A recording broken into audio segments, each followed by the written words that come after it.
pertukaran informasi, ide, atau pesan yang dihasilkan perubahan sikap sehingga terjalin sebuah hubungan baik antar pemberi pesan maupun penerima pesan. Seseorang yang dapat berkomunikasi secara efektif dengan orang lain ataupun lingkungan yang dihadapinya akan membawa arah pertumbuhan diri yang lebih baik.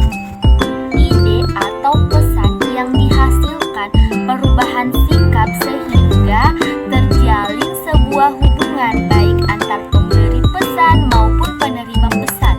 Seseorang yang dapat berkomunikasi secara efektif dengan orang lain ataupun lingkungan yang dihadapinya akan membawa arah pertumbuhan diri yang lebih baik. Yang kedua, berempati terhadap lawan bicara. Saat kita menghadirkan empati dalam pembicaraan, maka kita turut menghargai lawan bicara, meskipun pikiran dan perasaan kita itu bisa berbeda. Namun tetapi kita bisa menerima dan menghargai itu. Kata-kata yang ingin digunakan juga akan lebih kita pertimbangkan. Terlebih lagi, kita juga ingin membangun kondisi yang nyaman untuk berkomunikasi. Selain pesan yang bisa disampaikan, tersampaikan dengan baik. Cara yang bisa kita lakukan saat berkomunikasi seperti: pertama, memahami sudut pandang orang lain. Memahami sudut pandang orang lain bukan karena diri sendiri dihiraukan, melainkan agar kita bisa mendapatkan lebih banyak ide atau solusi saat berkomunikasi. Selain itu, lawan bicara kita akan merasa dihargai.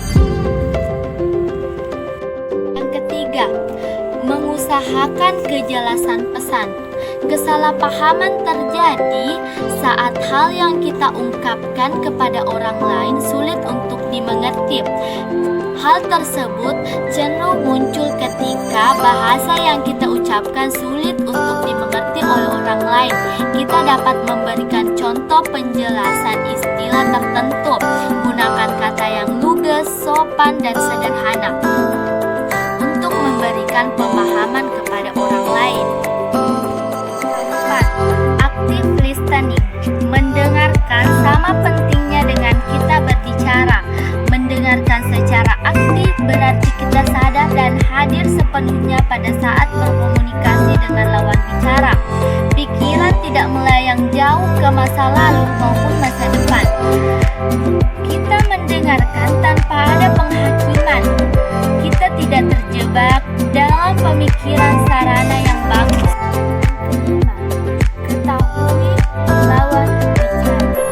Menyadari orang yang kita ajak berkomunikasi akan menentukan sikap dan perilaku berkomunikasi. Cara berbicara kita berbeda saat mengobrol dengan anak kecil, teman sebaya, ataupun orang yang lebih tua. Saat kita sadar lawan bicara kita, maka kita akan lebih mudah untuk mencari bahan obrolan yang sesuai. Memilih bahasa pun akan menyesuaikan dengan konteks lawan bicara.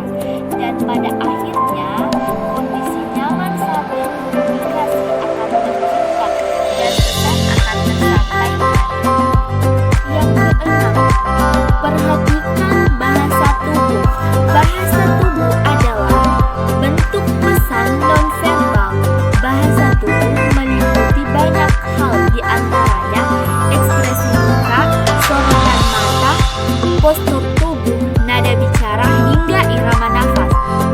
Saat kita memperhatikan bahasa tubuh lawan bicara, maka banyak informasi yang bisa kita dapatkan melebihi pesan yang disampaikan.